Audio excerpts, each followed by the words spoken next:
மீது தந்தையில் நின்று வரவேற்பது அகிலா. முதலில் இன்றைய நாளின் முக்கிய நிகழ்வுகளை பார்க்கலாம். கன்னியாகுமரியில் இருந்து காஷ்மீர் வரை இந்திய ஒற்றுமை பயணம். ராகுல் காந்தியின் பாத யாத்திரையை தேசிய கொடியை வழங்கி இன்று தொடங்கி வைத்தார் முதலமைச்சர் ஸ்டாலின். மதம், மொழியை வைத்து மக்களை பாஜக பிளவுபடுத்துவதாக ராகுல் காந்தி காட்டம். அதிமுக அலுவலகம் சூறையாடப்பட்ட வழக்கில் சிபிசிஐடி போலீசார் இன்று 6 மணி நேரம் நடத்திய விசாரணை. அடுத்த கட்டமாக சம்மன் அனுப்பி விசாரிக்க திட்டம். திமுக எம்எல்ஏக்கள் 10 பேர் அதிமுகவுடன் பேச்சுவார்த்தையில் இருப்பதாக எடப்பாடி பழனிசாமி இன்று கருத்து. அதிமுகவின் 50 எம்எல்ஏக்கள் 2 எம்பிக்கள் திமுகவுடன் தொடர்பில் இருப்பதாக RS பாரதி பதிலடி. காரைக்காலில் பள்ளி மாணவனுக்கு விஷம் கொடுத்துக் கொன்ற பெண்ணின் வீடு சூறை. மாணவனுக்கு வழங்கப்பட்ட சிகிச்சை குறித்து மருத்துவக் குழு நடத்திய விசாரணை அறிக்கை இன்று தாக்கல். டெல்லியில் பட்டாசு வெடிப்பதற்கான தடை 2023 ஜனவரி வரை நீட்டிப்பு. காற்று மாசுபாட்டை குறைக்க டெல்லி அரசு நடவடிக்கை.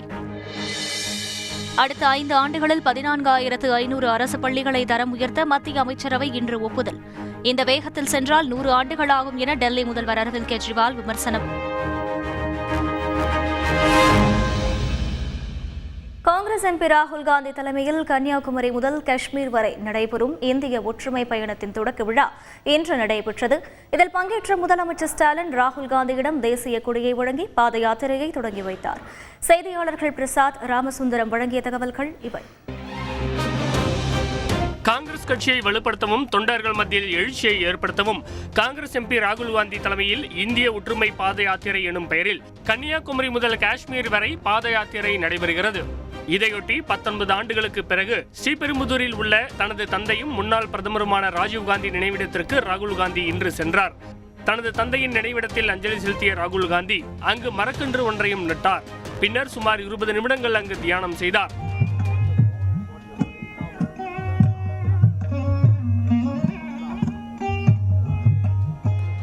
இதுகுறித்து ட்விட்டரில் பதிவிட்ட ராகுல் காந்தி, வெறுப்பு அரசியல் பிரிவினையால் தந்தையை இழந்தேன் எனவும், ஆனால் என் அன்பான தாய்நாட்டை இழக்க மாட்டேன் எனவும் தெரிவித்துள்ளார். பின்னர் சென்னையிலிருந்து விமானம் மூலம் திருவனந்தபுரம் சென்ற ராகுல் காந்தி அங்கிருந்து ஹெலிகாப்டர் மூலம் கன்னியாகுமரி சென்றடைந்தார். அங்கு திருவள்ளுவர் சிலை, விவேகானந்தர் நினைவு மண்டபம் ஆகியவற்றை அவர் பார்வையிட்டார். தொடர்ந்து கன்னியாகுமரியில் நடைபெற்ற நிகழ்ச்சியில் ராகுல் காந்தியிடம் தேசிய கொடியை வழங்கி பாத யாத்திரையை முதலமைச்சர் ஸ்டாலின் தொடங்கி வைத்தார். பின்னர் நிகழ்ச்சியில் பேசிய ராகுல் காந்தி மதம், மொழியை வைத்து பாஜக மக்களை பிளவுபடுத்துவதாக குற்றம் சாட்டினார். It does not belong to any religion. மதம், மொழிகளை கொண்டு நாட்டை பிளவுபடுத்த முடியாது. பாஜகவின் முயற்சிக்கு எதிராக மக்களை ஒன்றிணைக்க வேண்டிய அவசியம் வந்துவிட்டது. விவசாயிகள், கூலி தொழிலாளிகள், ஏழைகளை பாஜக அரசு திட்டமிட்டு வஞ்சிக்கிறது. பாஜகவினர் தேசிய கொடியை தங்கள் தனிப்பட்ட சொத்தாக கருதுகின்றனர். ராகுல் காந்தியின் இந்த பாத யாத்திரை இந்திய அரசியலில் மாற்றத்தை ஏற்படுத்தும் என காங்கிரஸ் தலைவர் சோனியா காந்தி நம்பிக்கை தெரிவித்துள்ளார். ஆனால் ராகுல் காந்தியை காங்கிரஸ் தலைவராக தேர்ந்தெடுப்பதற்காகவே இந்த பாத யாத்திரை என தமிழக பாஜக தலைவர் அண்ணாமலை விமர்சித்துள்ளார். காங்கிரஸிலே எந்த விதமான ஜனநாயகம் இல்லை என்று எல்லோருக்கும் தெரியும். மறுபடியும் ராகுல் காந்தியை தலைவராக கொண்டு வருவதற்கு நடத்தப்படுகின்ற நாடகம். அவர் தலைவராக வருவது மேபி காங்கிரஸுக்கு நல்லதாக இருக்கலாம், அது நிச்சயமாக பிஜேபிக்கு நல்லதுதான். அவர் வந்தால் மறுபடியும் பாரதிய ஜனதா கட்சி 450 எம்பிக்களை பெற்று ஆட்சியிலே அமரும் என்பதில் எந்தவித மாற்று கருத்தும் இல்லை. ராகுலின் பாத யாத்திரை காங்கிரசுக்கு பலன் தருமா என்பது பற்றி மூத்த பத்திரிகையாளர் பிரியன், அரசியல் விமர்சகர் ராமசுப்ரமணியனிடம் பேசினோம். அந்த 10 வருடம் பாஜக ஆட்சி முடியும் போது நிச்சயமாக ஒரு ஆட்சிக்கு எதிரான மனோபாவம் இருக்கும். அந்த மனோபாவத்தை வாக்குகளாக மாற்றி அதை காங்கிரஸுக்கு கொண்டு வர வகையில் இந்த பயணம் அமையறதுக்கான வாய்ப்புகள் இருக்கிறத நான் பார்க்குறேன். இந்த பயணம் ஊழியர்கள் மத்தியில், காங்கிரஸ் ஊழியர்கள் மத்தியில், தொண்டர்கள் மத்தியில் ஒரு எழுச்சியை, புத்துணர்ச்சியை கொடுக்கும். இத்தகையது ஒரு முயற்சியானது முன்பு நடக்கவில்லை, இப்பொழுது நடக்கின்றது என்றால் இது ஒரு ஹிஸ்டாரிக் ஈவெண்ட் என்று தான் நான் குறிப்பிட வேண்டும். மொத்தம் 150 நாட்கள் 3500 கிலோமீட்டர் தூரத்திற்கு ராகுல் காந்தியின் இந்த பாத யாத்திரை நடைபெறுவது குறிப்பிடத்தக்கது. பிரசாத், கன்னியாகுமரியில் இன்று தொடங்கிய ராகுல் காந்தியின் பாத யாத்திரை நாளை எந்தெந்த பகுதிகள் வழியாக செல்கிறது? கூடுதல் விவரங்கள் என்ன? இன்று இந்த பகுதியிலிருந்து துவங்கிய ராகுல் காந்தியினுடைய நடைபயணம் 600 மீட்டர் மட்டுமே நடைபெற்ற நிலையில் நாளை அகஸ்தீஸ்வரத்திலிருந்து துவங்கி மதியம் சுசீந்திரம் வரையும், மதியத்திற்கு மேல் கோட்டார் சந்திப்பு வரையும் நடைபெற இருக்கின்றது. தொடர்ந்து இந்த பயணம் என்பது 11ஆம் தேதி வரை தமிழகத்தின் கன்னியாகுமரி மாவட்டத்தினுடைய எல்லை வரை சென்றடைகிறது. அகிலா, நன்றி பிரசாத். அதிமுக தலைமை அலுவலகத்தில் நடைபெற்ற மோதல் தொடர்பாக சிபிசிஐடி போலீசார் இன்று விசாரணையை தொடங்கியுள்ளனர். இதற்கிடையே திமுக எம்எல்ஏக்கள் 10 பேர் அதிமுகவுடன் தொடர்பில் இருப்பதாக எடப்பாடி பழனிசாமி தெரிவித்தார். இதற்கு RS பாரதி பதிலடி கொடுத்துள்ளார். செய்தியாளர்கள் ரமேஷ், சாமிநாதன் வழங்கிய தகவல்கள் இவை. சென்னை வானகரத்தில் அதிமுக பொதுக்குழு கூட்டம் கடந்த ஜூலை 11ஆம் தேதி நடந்தது. அன்றைய தினம் சென்னை ராயப்பேட்டையில் உள்ள அதிமுக தலைமை அலுவலகத்தில் OPS, EPS ஆதரவாளர்களிடையே கடும் மோதல் ஏற்பட்டது. இது தொடர்பான வழக்கு சிபிசிஐடிக்கு மாற்றப்பட்டு விசாரணை அதிகாரியாக DSP வெங்கடேசன் நியமனம் செய்யப்பட்டார். இதற்கிடையே அதிமுக MP CV சண்முகம் சென்னை உயர்நீதிமன்றத்தில் நேற்று தாக்கல் செய்த மனுவில் அதிமுக அலுவலகம் சூறையாடப்பட்ட வழக்கில் சிபிசிஐடி விசாரணையை தொடங்கவில்லை என குற்றம் சாட்டியிருந்தார். இந்நிலையில் இன்று காலை அதிமுக தலைமை அலுவலகத்திற்கு நேரில் சென்ற சிபிசிஐடி DSP வெங்கடேசன் தலைமையிலான அதிகாரிகள் மோதல் சம்பவம் குறித்து ஆய்வு செய்தனர். மேலும் பொதுப்பணித்துறை அதிகாரிகளும் அதிமுக அலுவலகத்தின் சேத மதிப்பு குறித்து கணக்கீடு செய்தனர். இந்நிலையில் அதிமுகவின் இடைக்கால பொதுச் செயலாளர் தேர்வு செய்யப்பட்ட பின் எடப்பாடி பழனிசாமி முதல் முறையாக நாளை அதிமுக தலைமை அலுவலகம் செல்ல உள்ளார். இதற்கிடையே கும்மிடிப்பூண்டியில் இன்று செய்தியாளர்களிடம் பேசிய எடப்பாடி பழனிசாமி சிபிசிஐடி விசாரணை காலம் தாழ்ந்து நடைபெறுவதாக விமர்சித்தார். இது காலம் தாழ்ந்த விசாரணை. இன்றைக்கு நீதிமன்றம் சென்றுதான் இன்றைக்கு சிபிசிஐடி வந்து விசாரணைக்கிறாங்க, அவர்களா வரல. மேலும் திமுக எம்எல்ஏக்கள் 10 பேர் அதிமுகவுடன் பேச்சுவார்த்தையில் இருப்பதாகவும் எடப்பாடி பழனிசாமி தெரிவித்தார். திமுக எம்எல்ஏ கூட எங்களோட பேசிட்டு இருக்காங்க, 10 எம்எல்ஏ எங்களோட பேசிட்டு இருக்காங்க. திராவிட முன்னேற்ற கழகத்தைச் சேர்ந்த 10 சட்டமன்ற உறுப்பினர்கள் எங்களோட பேசிக் கொண்டிருக்கிறார். இதற்கு பதிலடி கொடுக்கும் வகையில் பேசிய திமுக அமைப்பு செயலாளர் RS பாரதி அதிமுக எம்எல்ஏக்கள் 50 பேர் தங்களுடன் தொடர்பில் இருப்பதாக தெரிவித்தார். 50 அதிமுக எம்எல்ஏக்கள் எங்களோடு தொடர்பில் இருக்கிறார்கள். 30 மாவட்ட செயலாளர்கள், அஇஅதிமுகவின் மாவட்ட செயலாளர்கள் எங்களோடு தொடர்பில் இருக்கிறார்கள். 2 MPக்கள் தொடர்போடு இருக்கிறார்கள். அவர் அந்த 10 பேருடைய பட்டியலை வெளியிட்டால் நான் இந்த பட்டியலை வெளியிட தயாராக. ஜூலை 11ஆம் தேதி நடைபெற்ற அதிமுக பொதுக்குழு செல்லும் என்ற சென்னை உயர்நீதிமன்ற 2 நீதிபதிகள் அமர்வின் தீர்ப்புக்கு எதிராக OPS ஆதரவு பொதுக்குழு உறுப்பினர் வைரமுத்து உச்சநீதிமன்றத்தில் இன்று மேல்முறையீடு செய்துள்ளார். செய்தியாளர் ரமேஷின் கூடுதல் தகவல். அதிமுக அலுவலகத்திற்கு நேரில் வந்த சிபிசிஐடி காவல்துறையினர் மோதல் சம்பவம் தொடர்பாக 6 மணி நேரம் விசாரணை நடத்தினர். சேதமடைந்த பகுதிகளை பார்வையிட்ட சிபிசிஐடி காவல்துறையினர் அதிமுக அலுவலகத்தின் மேலாளர் மற்றும் ஊழியர்களிடமும் விசாரணை நடத்திய நிலையில் அடுத்தபடியாக மோதல் சம்பவம் தொடர்பாக சம்பந்தப்பட்ட நபர்களுக்கு சம்மன் அனுப்பி விசாரணை நடத்தவும் திட்டமிட்டுள்ளனர். அகிலா. நன்றி ரமேஷ்.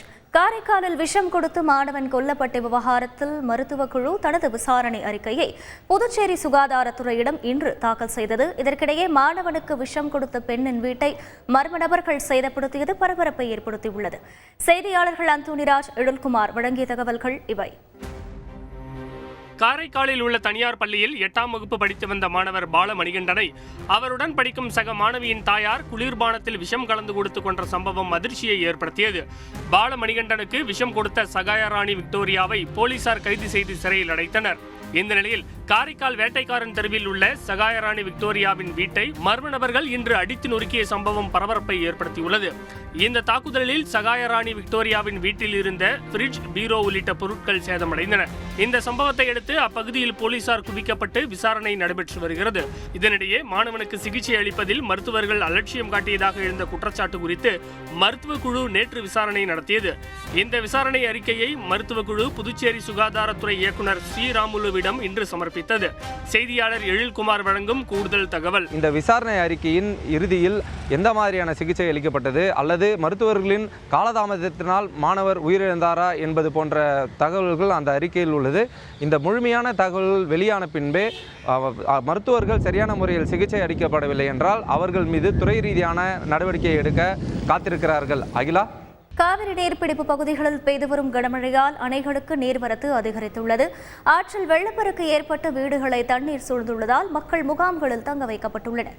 மேலும் சென்னை கோயம்பேடு, மதுரவாயல், தரமணி உள்ளிட்ட இடங்களில் இன்று மழை வெளுத்து வாங்கியது. ஒகேனக்கலுக்கு 1,30,000 கன அடி தண்ணீர் வந்து கொண்டிருக்கிறது. இதனால் 2வது நாளாக இன்றும் வெள்ளப்பெருக்கு ஏற்பட்டுள்ளது. ஈரோடு மாவட்டம் பவானியில் காவிரி ஆற்றில் வெள்ளப்பெருக்கு ஏற்பட்டுள்ளதால் காவிரி கரையோர பகுதிகளில் 50க்கும் மேற்பட்ட வீடுகளை வெள்ளம் சூழ்ந்துள்ளது. இதனால் மக்கள் முகாம்களில் தங்க வைக்கப்பட்டுள்ளனர். காவிரி கதவணைக்கு வினாடிக்கு 1,05,000 கன அடியாக அதிகரித்துள்ளது. இதனால் மாயனூர் காவிரி ஆற்றில் வெள்ளப்பெருக்கு ஏற்பட்டுள்ளது. பொதுமக்கள் ஆற்றில் குளிக்கவோ பரிசல் இயக்கவோ கூடாது என மாவட்ட நிர்வாகம் அறிவுறுத்தியுள்ளது. திருவண்ணாமலை சாத்தனூர் அணையில் இருந்து 17,608 கன அடி தண்ணீர் வெளியேற்றப்படுவதால் தென்பெண்ணை ஆற்றங்கரையோரம் வசிக்கும் மக்களுக்கு வெள்ள அபாய எச்சரிக்கை விடுக்கப்பட்டுள்ளது. நாமக்கல் மாவட்டம் குமாரபாளையத்தில் கலைமகள் வீதி, இந்திரா நகர், அண்ணா நகர் உள்ளிட்ட பகுதிகளில் வெள்ளம் சூழ்ந்துள்ளது. இதனால் அந்த பகுதிகளில் இருந்து 114 பேர் மீட்கப்பட்டு முகாம்களில் தங்க வைக்கப்பட்டுள்ளனர். மேற்கு தொடர்ச்சி மலைப்பகுதிகளில் பெய்து வரும் கனமழை காரணமாக குற்றாலம் மெயின் அருவியில் வெள்ளப்பெருக்கு ஏற்பட்டது. இதனால் அருவியில் குளிக்க சுற்றுலா பயணிகளுக்கு தடை விதிக்கப்பட்டது. ஆனால் போலீசாரின் தடையை மீறி ஆபத்தை உணராமல் சுற்றுலா பயணிகள் அருவியில் குளித்து மகிழ்கின்றனர். இதற்கிடையே பெங்களூருவில் 3வது நாளாக இன்றும் வெள்ளம் வடியாத நிலையில் தொட்டக்கனஹள்ளி பகுதியில் குடியிருப்புகளுக்குள் தண்ணீர் புகுந்துள்ளது. சத்தியமங்கலம் புலிகள் சரணாலயம் வழியாக செல்லும் சாலையில் கனரக வாகனங்கள் செல்ல விதிக்கப்பட்ட தடையை மாற்றியமைக்க மறுத்து சென்னை உயர்நீதிமன்றம் இன்று உத்தரவிட்டுள்ளது. செய்தியாளர் சுரேஷ் அபாஸ் வழங்கிய தகவல்கள் இவை. சத்தியமங்கலம் புலிகள் சரணாலயம் வழியே செல்லும் கோவை பெங்களூரு சாலையில் இரவு நேர வாகன போக்குவரத்துக்கு தடை விதித்து ஈரோடு மாவட்ட ஆட்சியர் விதித்த உத்தரவை முறையாக அமல்படுத்தும்படி சென்னை உயர்நீதிமன்றம் சில மாதங்களுக்கு முன்பு தீர்ப்பளித்திருந்தது. மேலும் சத்தியமங்கலம் சாலை வழியே 12 சக்கரங்களுக்கு மேல் உள்ள வாகனங்கள் மற்றும் 16.2 டன்னுக்கும் அதிகமான எடையுள்ள வாகனங்களுக்கு எப்போதும் அனுமதி இல்லை எனவும் நீதிமன்றம் தெரிவித்திருந்தது. இந்த உத்தரவை மாற்றியமைக்க கோரி சத்தியமங்கலம் லாரி உரிமையாளர்கள் சங்கம் சார்பில் தாக்கல் செய்யப்பட்ட மனு தலைமை நீதிபதி முனீஸ்வர்நாத் பண்டாரி மற்றும் நீதிபதி பரத சக்கரவர்த்தி அமர்வு முன் இன்று விசாரணைக்கு வந்தது.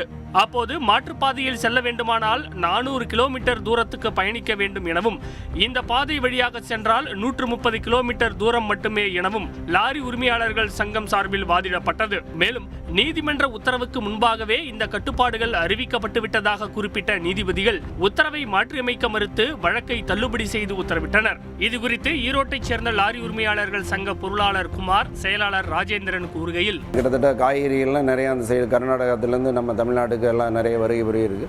எல்லாமே சுற்றி 400 கிலோமீட்டர் சுற்றி வரும்போது பார்த்திங்கன்னா கிட்டத்தட்ட நம்மளுடைய வாடகை உயர்வுக்கான வழிகள் இருக்கும். இதனால் பொருள்களுடைய விலையும் அதிகரிக்க தான் வாய்ப்புகள் அதிகமாக இருக்குது. எல்லா வகையிலும் எங்களுக்கு பாதிப்பு அதிகமாகுது. லாரிக்காரனுடைய வாழ்வாதாரங்கள் ரொம்ப பாதிக்கப்படுது. இருந்து போகையில் பொருள் விரையும் செலவாகு, தேய்மானம் அதிகமாகு. அப்புறம் சுற்றி வர்றதுனால அதிகமான கிலோமீட்டர் சுற்றி வந்ததுன்னா வாடகைகள்லாம் ஏறிடு. பொருளினுடைய விலை ஏறிச்சுன்னா இங்கே இருக்கிற பொருள் அங்கே போக முடியாது. ஆனால் இந்த கட்டுப்பாடுகளால் லாரி உரிமையாளர்களுக்கு என்ன பாதிப்பு உள்ளது என கேள்வி எழுப்பிய நீதிபதிகள், நமது தேவையை பூர்த்தி செய்ய சுற்றுச்சூழலை பாதிக்கும் வகையில் செயல்படுகிறோம் என வேதனை தெரிவித்தனர். நாடு முழுவதும் அடுத்த 5 ஆண்டுகளில் 14,500 அரசு பள்ளிகளை தரம் உயர்த்த மத்திய அமைச்சரவை இன்று ஒப்புதல் வழங்கியுள்ளது. இதற்கிடையே இந்த வேகத்தில் சென்றால் அனைத்து அரசு பள்ளிகளையும் தரம் உயர்த்த 100 ஆண்டுகள் ஆகும் என டெல்லி முதல்வர் அரவிந்த் கெஜ்ரிவால் விமர்சித்துள்ளார். செய்தியாளர் ராஜா வழங்கிய தகவல்கள் இவை. மத்திய அமைச்சரவை கூட்டம் பிரதமர் மோடி தலைமையில் இன்று டெல்லியில் நடைபெற்றது. இதில் அடுத்த 5 ஆண்டுகளில் நாடு முழுவதும் உள்ள 14,500 அரசு பள்ளிகளை 27,360 கோடி ரூபாய் மதிப்பீட்டில் மேம்படுத்த ஒப்புதல் அளிக்கப்பட்டது. இந்த திட்டத்திற்காக அடுத்த 5 ஆண்டுகளுக்கு 18,128 கோடி ரூபாய் மத்திய அரசு ஒதுக்கீடு செய்யும் என்றும் தெரிவிக்கப்பட்டுள்ளது. இந்த நிலையில் பிரதமர் மோடிக்கு டெல்லி முதலமைச்சர் அரவிந்த் கெஜ்ரிவால் இன்று எழுதியுள்ள கடிதத்தில், இந்தியாவில் உள்ள 80% அரசு பள்ளிகள் குப்பை கிடங்குகளை விட மோசமான நிலையில் உள்ளதாக, 5 ஆண்டுகளில் 14,500 பள்ளிகளை மேம்படுத்தினால் நாடு முழுவதிலும் உள்ள அனைத்து அரசு பள்ளிகளையும் மேம்படுத்த 100 ஆண்டுகள் ஆகிவிடும் என்றும் விமர்சித்துள்ளார். இதனிடையே அரசு பள்ளிகளை அரவிந்த் கெஜ்ரிவால் குப்பை கிடங்குகளுடன் ஒப்பிட்டது துரதிருஷ்டவசமானது என மத்திய கல்வி அமைச்சர் தர்மேந்திர பிரதான் தெரிவித்துள்ளார். அரசு பள்ளிகள் பத்தி அரவிந்த் கெஜ்ரிவால் சொன்ன கருத்து வருத்தம் அளிக்குது. ஆம் ஆத்மி ஆட்சிக்கு வந்த பிறகு டெல்லியில புதுசா எந்த பள்ளிக்கூடமும் கட்டப்படல. மேலும் டெல்லி அரசு பள்ளிகள்ல மாணவர் சேர்க்க வருஷம் குறைஞ்சுகிட்டே போகுது. மது விற்பனையில பிஸியா இருந்தவங்க அரசு பள்ளிகளை குப்பை கிடங்குன்னு சொல்றது துரதிருஷ்டவசமானது.